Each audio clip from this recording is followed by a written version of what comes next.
Rising India news 24। Sir, आज आपका गाजियाबाद में आगमन हुआ है, क्या उद्देश्य है? गाजियाबाद से लेकर के पूरे उत्तर प्रदेश के अंदर कांग्रेस पार्टी का संगठन सृजन अभियान, जो संगठन बनाने की एक बड़ी कवायद है, जो पूरे देश में पिछले एक साल से लगातार चल रहा है। अब उत्तर प्रदेश की बारी उसमें आई है, तो सारे बहुत ही सीनियर लीडर्स, पूर्व केंद्रीय मंत्री, सीडब्ल्यूसी के मेंबर, सांसद, विधायक, केंद्रीय हमारे प्रदेशों के मंत्री, सारी सीनियर लीडरशिप जिनका लंबा अनुभव है, उनको प्रदेश में ये जिम्मेदारी दी गई है। और ये टाइम बाउंड प्रोग्राम है, जिसमें हमें 20-25 दिन के अंदर पूरा हर जिले में जाना होता है, जिले की एक्सटेंडेड मीटिंग करनी होती है, हर ब्लॉक में जाना होता है। इसके साथ साथ हम लोग सब जो सामाजिक संगठन है, किसान संगठन है, मजदूर है, दलित है, अकलियत के साथ, देखिए सबसे पहले तो ये संगठन सृजन अभियान पूरे देश में चल रहा है। उत्तर प्रदेश में पिछले 10 तारीख से इसकी शुरुआत हुई है और अगले 15-20 दिन में पूरे उत्तर प्रदेश के अंदर एक मजबूत संगठन जल्दी से जल्दी, क्योंकि 25 तक हमें फील्ड रिपोर्ट बनानी है। 2 तारीख को हम लोगों को एआईसीसी के अंदर 1-to-1 डिस्कशन करना है। और ये संगठन सृजन अभियान का मकसद ही यही है कि संगठन में जहाँ कहीं गैप है, जहाँ कमजोरियां हैं, उसको दुरुस्त कर सके, एक डाटाबेस तैयार कर सके पूरे देश के लोगों का, और जनता से पूछ करके हमारे जिलाध्यक्ष, ब्लॉक अध्यक्ष आने वाले समय में संगठन का जो पूरा एक डाटाबेस हमारा होगा, उसके बीच में से अच्छे लोगों को हम मौका देंगे। और आपने पूछा कि पिछले चुनाव से इस चुनाव में क्या फर्क है। पिछले चुनाव से इस चुनाव में सबसे बड़ा फर्क ये है कि देश झूठों को पहचान गया है।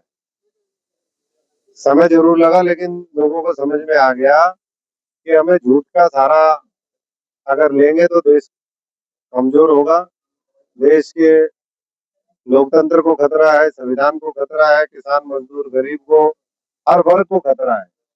तो इसलिए जब ये समझ में आ गया लोगों को, तो अब लोग साथ देंगे। और दूसरा, ये जो संगठन सृजन अभियान है, इसके माध्यम से जब हम मजबूत संगठन तैयार कर देंगे, तो उस संगठन से भी पार्टी को भी ताकत मिलेगी और प्रदेश को भी मिलेगी। और सर, एक सवाल है, क्षेत्र की जो समस्या है, जन समस्या है, क्यों नहीं आपके कैडर की पार्टी के जो भी लोग हैं इन समस्याओं को उठाते हैं? उठाते हैं, लेकिन उठाने में जितनी ताकत लगानी चाहिए, उतनी ताकत अभी जनरेट करने की आवश्यकता है संगठन में, और उसी के लिए पूरी मुहिम चल रही है। और मैं समझता हूँ कि संगठन सृजन अभियान के बाद हमारा संगठन हर मोर्चे पर बहुत सक्रिय दिखेगा, जनता के लड़ाई लड़ते हुए दिखेगा, जवाबदेही होगी, उनकी ट्रेनिंग होगी, उनको कार्यक्रम दिए जाएंगे, जो काम करेंगे उनको प्रोत्साहित किया जाएगा, आगे बढ़ाया जाएगा, जो काम नहीं करेंगे उनको पार्टी दंडित भी करेगी। तो इसलिए इसलिए ये बात आपकी ठीक है कि संगठन कमजोर था, इसकी वजह से लंबे समय से जिस तरीके से कांग्रेस दिखनी चाहिए थी, वो नहीं दिखाई दी, और उसी की जरूरत को महसूस करके ये इतने बड़े व्यापक स्तर पर प्रोग्राम चला गया। तो ये अगर बात करी जाए 2027 के चुनाव की, तो क्या कांग्रेस पार्टी इंडिया गठबंधन के साथ में चुनाव लड़ेगी या अकेला चुनाव लड़ेगी? देखो, ये तो पार्टी ने फैसला करना है, जो प्रदेश के हित में होगा, पार्टी के हित में होगा, और जो हमारे कार्यकर्ता चाहेंगे उनसे पूछ करके ये फैसला होगा। तो अभी तो सबसे पहले हम अपनी ताकत बनाएं। जब जब हमारी ताकत बनेगी, हमारी सेना तैयार होगी, तो सेना का कहीं भी उपयोग हो सकता है। लेकिन जब ताकत ही नहीं होगी, संगठन ही नहीं होगा, तो फिर कैसे हम वो करेंगे। तो इसलिए ये पार्टी के अंदरूनी पूरे सिस्टम को बहुत सुदृढ़, मजबूत, जमीनी स्तर से लेकर के ऊपर तक ये करने का प्रयास है। और इससे मुझे लगता है कि हम पहले से कई गुना ताकतवर होकर के उत्तर प्रदेश में उभर करके आएंगे।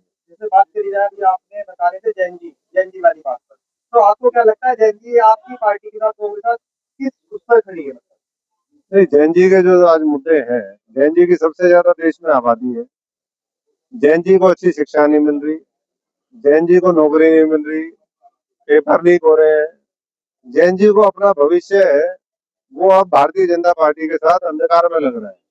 इस देश का भविष्य उनको लगता है कि भाई, अगर यही पार्टी भारतीय जनता पार्टी रहेगी तो कुछ नहीं होने वाला, ये सिर्फ जुमलों की सरकार चलाते हैं, बड़े बड़े वायदे करते हैं, हिंदू मुसलमान, यादव नॉन यादव, जाट नॉन जाट, ये जाति और धर्म की राजनीति करने वाले लोग इस प्रदेश का और इस देश का भला नहीं कर सकते। इसलिए जैन जी राहुल गांधी के साथ चलेंगे, कांग्रेस पार्टी के साथ चलेंगे, और मुझे लगता है कि आने वाला चुनाव जो है वो बहुत ही इस देश की राजनीति में एक निर्णायक कदम वो होगा, उत्तर प्रदेश के संदर्भ में भी और देश के संदर्भ में। 2027 चुनाव बहुत नजदीक है। इस बार के चुनाव में आपका एक मुद्दा कांग्रेस पार्टी का क्या होगा?